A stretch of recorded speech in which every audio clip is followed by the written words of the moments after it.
Olá, estamos de volta. Esse é o programa Momento Econômico, produzido pela ANEFAC. Quem estiver participando e quiser enviar suas perguntas, identifique o ícone abaixo do seu vídeo, do monitor, e mande, que ao longo dessas entrevistas a gente vai responder. Bom, o assunto de hoje é com o Luiz Rabi, é economista da Serasa Experian. E, como não podia ser, a economia brasileira e essa crise que nós estamos atravessando, e que no primeiro bloco ele, bem otimista, já disse que talvez no quarto trimestre nós já estaríamos melhorando. Abi, falando agora portão para dentro, Brasil, uma das coisas que nós somos diferentes, né? Nós somos diferentes em muita coisa, na taxa de juros. Nós temos hoje uma das maiores taxas de juros do mundo. E tudo indica que ela vai crescer. Quando você tem uma taxa de juros alta, né, e você tem dois extremos, você tem um empresário que não tem capital e vai precisar captar, e com essa taxa de juros alta ele tem dificuldade e ele não tem, às vezes, a taxa de retorno para cobrir. E pagar aquela captação, aquela obrigação. E, por outro lado, o empresário bem capitalizado que prefere ficar no mercado. Olhando esses dois aspectos, essa taxa de juros alta e a expectativa ainda que ela vá crescer, como é que você vê para a gente resolver esses dois problemas que não geram investimentos no nosso país? Bom, primeiro, a gente precisa entender o porquê que nossos juros são tão altos, né? Em primeiro lugar, porque a nossa inflação é alta, né? O Brasil, esse ano, vai acumular quase 10% de inflação em 2015, né? É um nível de inflação que também é um dos mais altos aí do mundo, digamos, capitalista desenvolvido, né? Então, nossa taxa de juros é uma das mais altas do mundo, porque nossa inflação também, né? Porque o que importa para a economia não é a taxa nominal de juros, não é a taxa Selic a 14% ao ano, é a taxa real. Essa mania de grandeza mata a gente, né? Tem que ter a maior inflação, a maior taxa de juros. Né? Porque, na verdade, o que importa para a economia é a taxa real de juros, é a taxa nominal, ou seja, os 14 menos a taxa de inflação, que é 10, né? 9, 10%. Então, nós temos um juro real de 4% ao ano, né? O que, claro, também não é um juro real baixo, é um juro real relativamente alto, né? Porque aí tem um outro problema. Então, por que o nosso juros é alto? Primeiro, porque a nossa inflação é alta. Então, enquanto a gente não resolver o problema inflacionário de forma definitiva, a nossa taxa de juros nominal vai continuar sendo elevada, né? Ou seja, continuar em nível mais alto do que acontece em outros países. Agora, por que o nosso juro real também é alto, né? Porque nós também temos um problema fiscal, né? Ou seja, países que têm taxas de juros reais mais baixas é porque conseguem ter uma política fiscal equilibrada. O que é política fiscal? São as contas do governo, né? Ou seja, tem as suas receitas relativamente aí, compatíveis com o seu nível de gasto, né? Ou seja, conseguem gerar equilíbrio orçamentário nas esferas públicas, ou seja, tanto governos federais quanto os governos regionais. No caso do Brasil, o que nós estamos presenciando, ou pelo menos o que nós presenciamos há não alguns anos, mas algumas décadas, é um crescente aumento do peso do setor público na economia, ou seja, o gasto do governo, principalmente do governo federal, crescendo a cada ano acima do PIB, ou seja, crescendo além da capacidade de geração de receita.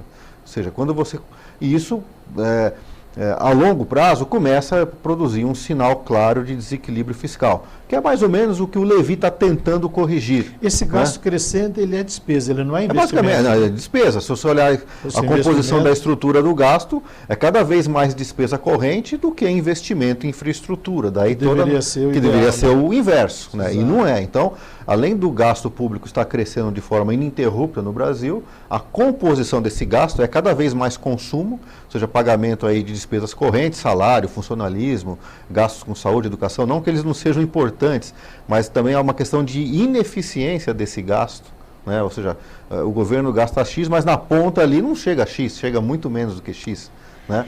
Então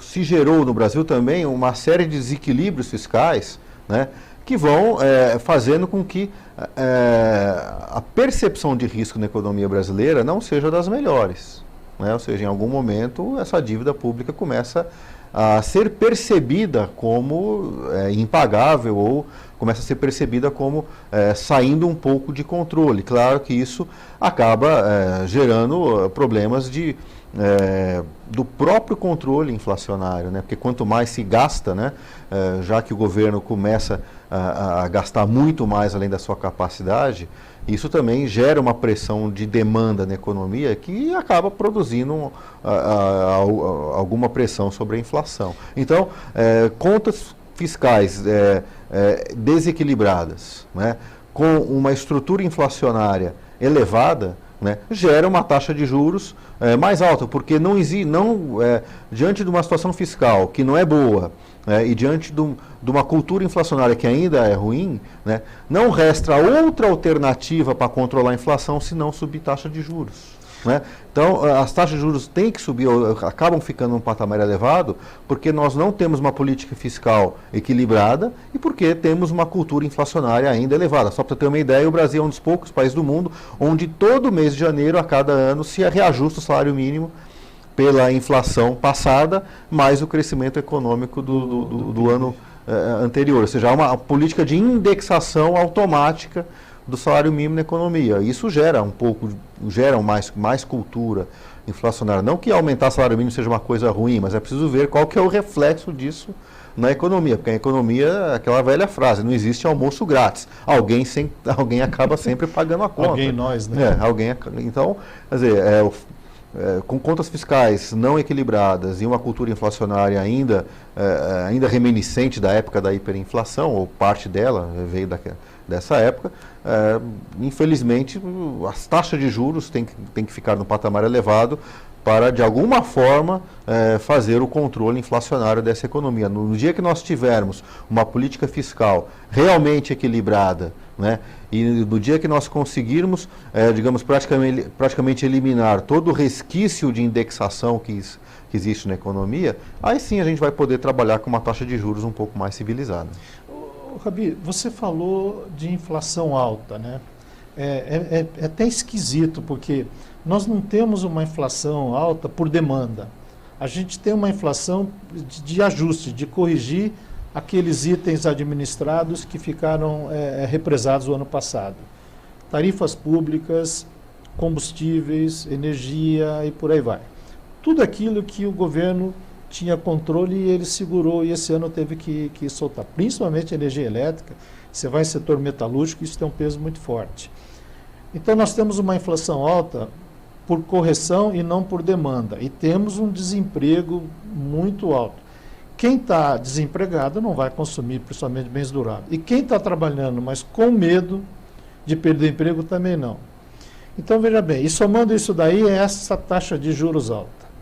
Essa combinação de inflação alta e estagnação, que a estagflação é a pior coisa, e esse desemprego no nível que está e pelo que a gente vendo aumentando, como é que você sente que isso pode estar melhor no quarto trimestre ou comecinho do ano que vem? Basicamente pelo seguinte, né? Esse ano, claro, um impacto importante da inflação foi justamente esse realinhamento das tarifas públicas, principalmente gasolina, energia elétrica, acho que foi o principal deles, né? E transportes, né? Transportes urbanos que ficaram congelados aí por questões políticas, né? Mas o fato é o seguinte, mesmo se nós tirássemos esses itens, se nós olharmos a inflação no setor de serviços, né, que é um setor que é basicamente demanda, né, não tem assim, não há impactos de oferta como acontece em alimentos, por exemplo, onde você tem uma quebra de safra, e aí o preço daquele produto onde a safra quebrou acaba subindo por uma falta de oferta. Inflação de serviços no Brasil, que é basicamente demanda, está rodando a 8%, 9% já há muito tempo. Né? Então, quer dizer, você tem um componente estrutural na inflação que tem a ver com aquilo que eu estava comentando, né? Resquício de indexação, por exemplo, escolas, né? Todo ano a escola do meu filho aumenta 10%, faça chuva, faça sol. Todo ano o reajuste é 10% e vai explicar por que é 10%. Né? Mas todo ano sobe 10%. Se você não tem uma inflação Então, quer dizer, tem uma cultura inflacionária ainda na economia que não foi, digamos, eliminada com o Plano Real, né? Foi grande parte eliminada, mas não foi totalmente eliminada, né? Então existe um problema de demanda em alguns setores, problemas de cultura inflacionária ou contratos que são automaticamente indexados ou reajustados automaticamente em outros segmentos. Então, e isso é algo que precisa ser combatido. Claro que, além disso, tivemos esse problema com realinhamento de preços públicos, porque o governo, em 2012 e em 2013, tentou controlar a inflação sentando em cima desses preços, né? Não reajustando, né? Ao invés de fazer o combate sério da inflação, tentou fazer um combate meio torto através de contenção de preços públicos. Claro que não é sustentável, não deu certo, como estamos vendo aí que realmente os preços não podem ficar controlados, porque são setores que você tem uma carência muito grande de oferta, ou seja, infraestrutura, né? Principalmente na questão energética. Ainda passamos por uma estiagem muito forte. Então, fizemos um combate torto da inflação, em 2012, 2013, e agora em 2015, né, ou a partir do final de 2014, começo de 2015, o governo começou a combater a inflação da forma como é combatida no mundo inteiro, ou seja, com política monetária restritiva e com política fiscal controlada. Claro que há um impacto, há um efeito colateral disso, que é o esfriamento da atividade econômica e o aumento do desemprego, né? Mas não existe outra forma de combater a inflação de forma consistente, né? A recessão econômica e o aumento do desemprego faz parte do efeito colateral do remédio amargo que está sendo obrigatoriamente aplicado na economia para combater a inflação, né? É importante. Isso é ruim? Claro que isso é ruim, mas é importante pensar que a alternativa a isso seria muito pior, né? Se o governo não fizesse nada para combater a inflação, né, nós estaremos aqui falando de outra taxa de juros, que não ia ser mais 14%, estaremos falando de outra taxa de câmbio, que não seria mais R$3 por dólar, seria algo muito superior a isso.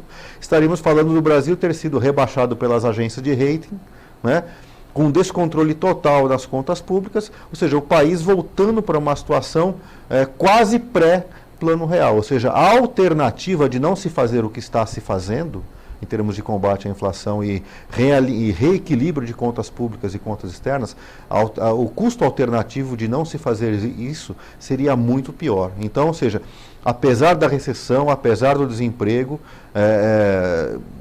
estar gerando, digamos, essa sensação de crise aguda nesse momento atual, é preciso ter em mente o seguinte, que a alternativa a isso seria muito pior. Olha, essa inflação combinada com essa parada da economia e a gente não enxergar, é o que eu perguntei para você antes, à luz do fim do túnel, isso daí, a gente até, tecnicamente, eu acho que dá para administrar. Agora, vamos pôr um tempero azedo e amargo nessa conversa, é o seguinte, o Lava Jato. Aliás, essa turma é competente pra caramba. O que eles roubaram aqui é bem superior à reserva da Grécia. Roubaram umas 5, 6 Grécias.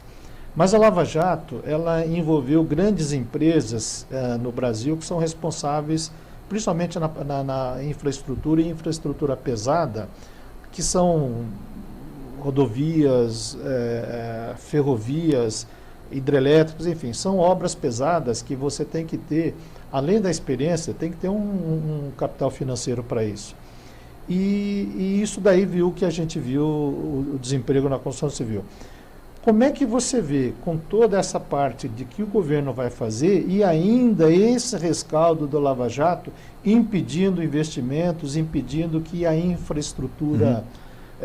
como é que é essa visão sua? É por isso que esse processo de retomada da economia, que eu imagino que deve acontecer no quarto trimestre, vai ser muito lento. Por quê? Porque o que nós vimos no país, principalmente de 2009 até 2013, foi tentar se montar um modelo de crescimento econômico baseado somente no consumo. E o consumo financiado via crédito. Crédito fácil, farto e abundante e barato para todo mundo. Claro, é uma maravilha quando você começa essa estratégia de crescimento, né? Todo mundo se lembra do PIBão de 2010, a economia crescendo 7,5%, né? Mas não é sustentável, né? Porque você só estimula o consumo, não estimula o investimento Em algum momento, o consumo e investimento, o excesso de consumo e falta de investimento começa a cobrar suas contas, né? Principalmente via aumento de inflação, aumento do rombo das contas externas e aumento do déficit público, né?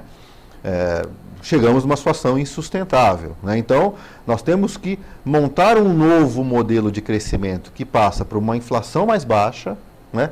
E passa por uma retomada do investimento, né? Então, ou seja, essa nova estratégia que está sendo desenhada para a economia brasileira é um modelo de crescimento não apenas turbinado pelo consumo, né? Porque só com ele não dá certo, né? É preciso que o investimento também venha acompanhar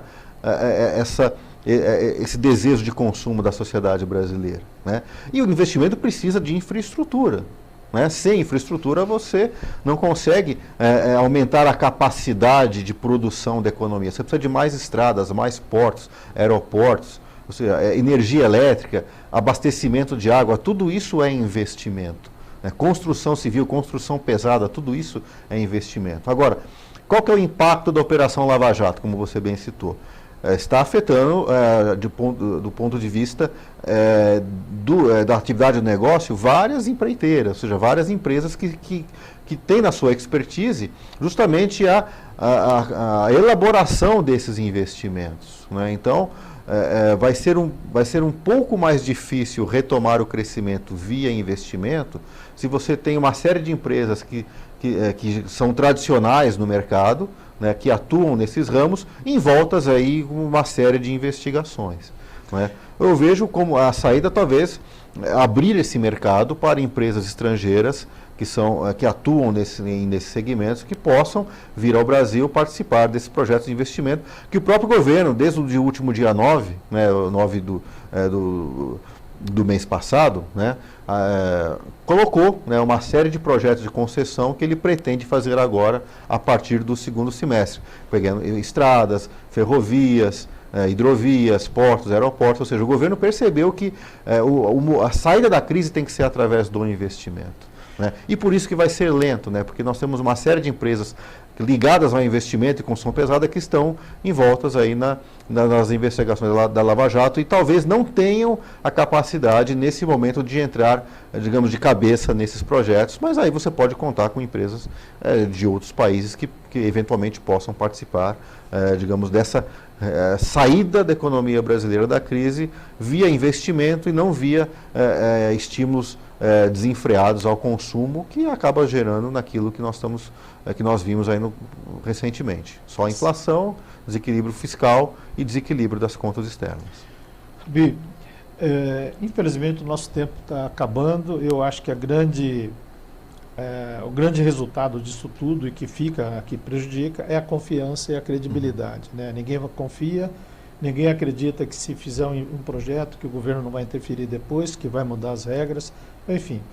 Mas isso vai ser assunto para a próxima entrevista. Queria agradecer a presença nessa entrevista, agradecer a Serasa Experian por ter liberado você para estar aqui com a gente e avisando que a todos a ANEFAC realiza uma série de eventos, seja de natureza contábil, jurídica, econômica, financeira, e vocês podem acessar o nosso site www.anefac.com.br. Obrigado a todos, obrigado Rabi pela presença e até a próxima semana.